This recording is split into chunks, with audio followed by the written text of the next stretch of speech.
Welcome back to Range Anxiety TV, and since everyone loved the episode on Babe going roll racing, we thought we'd actually bring you the anatomy of a very special, competitive and multiple time winning roll racing car that's part of our PowerTech tuning stable. Those in the know will know that this car belongs to John Munro. He's a mad GTR aficionado, and myself and my offsider, Gareth Norton, were responsible for building this car from day one. It's been through a few different phases of development.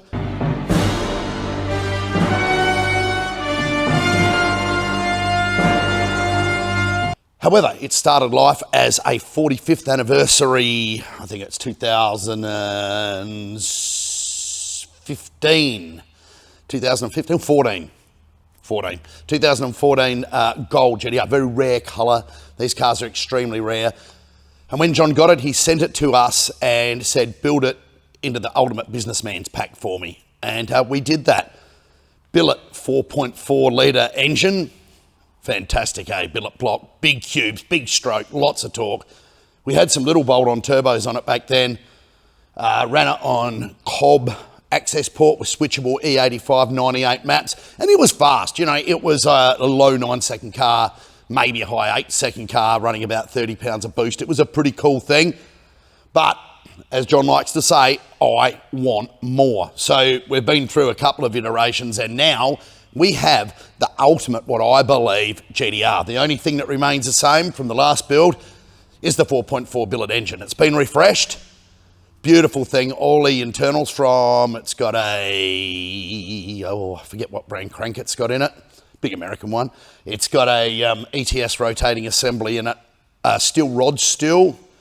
So it doesn't have any aluminium rod that are, specialty to it, because we don't want that sort of level of maintenance. Those things have to be lifed all the time. This is a car you can just get in, drive. It rarely breaks, which is strange for a GTR, but we put that down to the fact that we did put a lot of love, care, time, and a decade of knowledge building these cars into this particular vehicle. So let's have a look at some other certain aspects of it.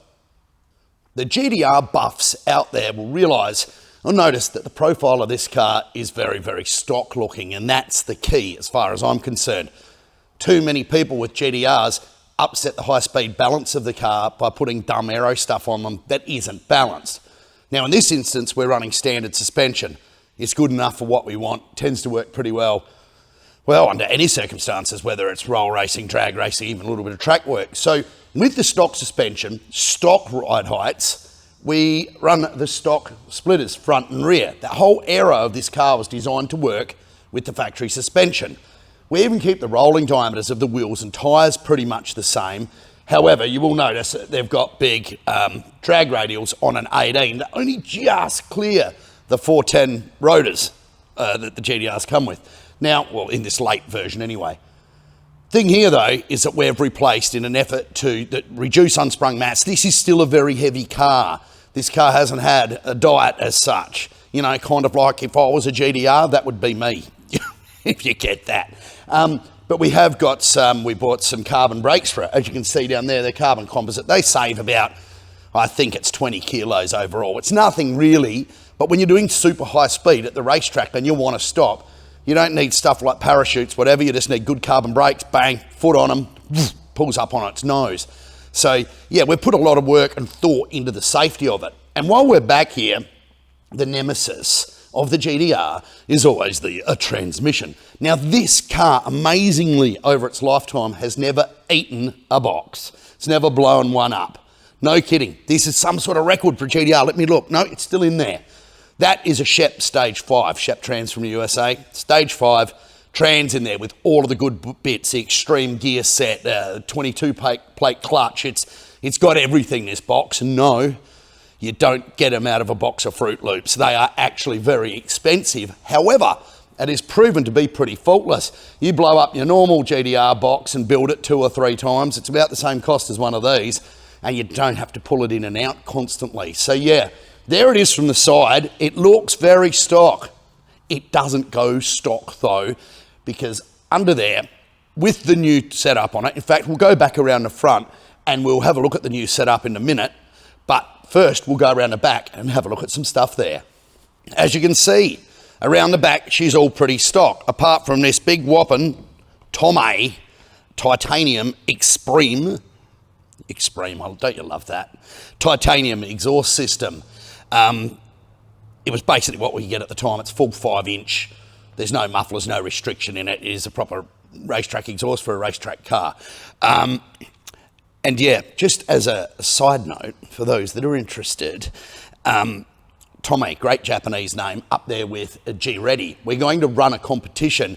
Who can tell me what G-Ready actually stands for? I know, but if you can answer in the comments, you might win one of these plaid bangles, and I will send it to you so you can say, hang on, I just gave the answer away, and I like Telstra's. So answer below, and we'll see what comes of it. So yeah, from the back, she's just got that typical big fat GTR bum, and it looks killer.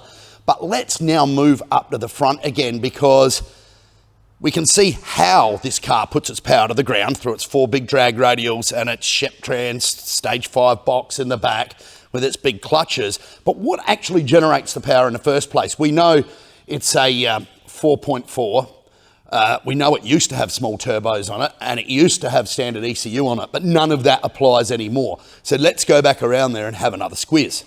Back to the heart of the matter. You have a look in this engine bay, and it looks like someone's tried to stuff an octopus into a jar. It's a very busy engine bay indeed. Dominated, obviously, by the big billet 4.4, big gold block it is, but you can't even see it, right? So John actually had the valve, the cam covers, 2-packed gold. And since we put the big Boost Logic manifold on top, you can't really see them either. There's just lots of hoses and lots of things going on.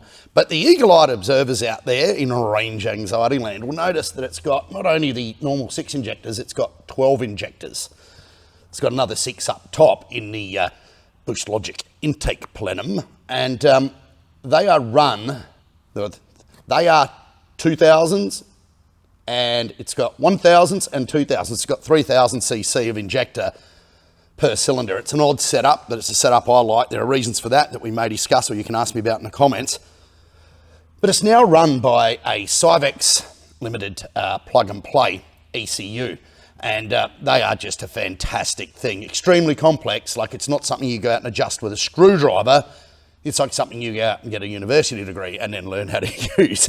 But it is a really beautiful thing. If you want control, it has control. I shouldn't be bandying around figures, but I'm going to. Who wants to know?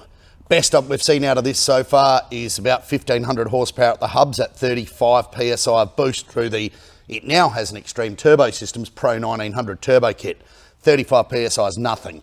I expect at 40 to 45, which it will be at very soon, if not by the time you watch this video, we should be seeing mid-16, 17s at the hubs on the mainline hub dyno. If you want the best, go to mainline. They're not Stellantis. And it should be quite a fearsome package. You know, after that, the little big Zonorotor turbos on it will start to run out of horsepower potential and capability, but it'll be a mad, mad ride at that sort of grunt. So, you know, while there's people out there like roll racing is a sport for people that are challenged in a lot of ways, as you've seen from Bobe's efforts lately, but there's a lot of mud gets flung around there and names get called. But serious, if you think you're going to beat this, you're either going to be A, lucky, or something's gone wrong with it, because if it's running properly, I'll throw down the gauntlet to you. You ain't getting anywhere near it unless you're driving a Telstra. No, not even a Tesla will get anywhere near this thing, not even a Plaid, I wouldn't think. But yeah, so there it is under the bonnet. It is a really, really, really nice thing. The big Extreme intercooler from ETS on it. Everything's kind of ETS on the pipework side of it. Oh, Magnus dry sump, which is challenging to install, to say the least, particularly when you want to retain your air conditioning, because who knows when you might have to pull over the side of the racetrack, have a 20-minute talk on your Bluetooth with the air conditioning on. I mean, isn't that what everyone does? Well, that's kind of what John does, but hey, when you're a businessman, that's what happens. So let's see what it sounds like. You're probably sick of listening to me, so let's listen to the car. And this is going to be tough because this is cold. It hasn't been started for 3 days. and this is going to be to see if my signature tune works out properly. It's got to crank a few times to sync, but let's just see how it sounds.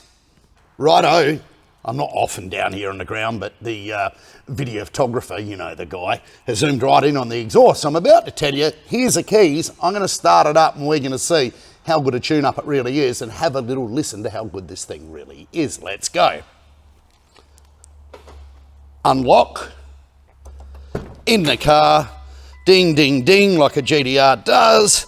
Take a seat, Martin. Foot on the brake, and away we go.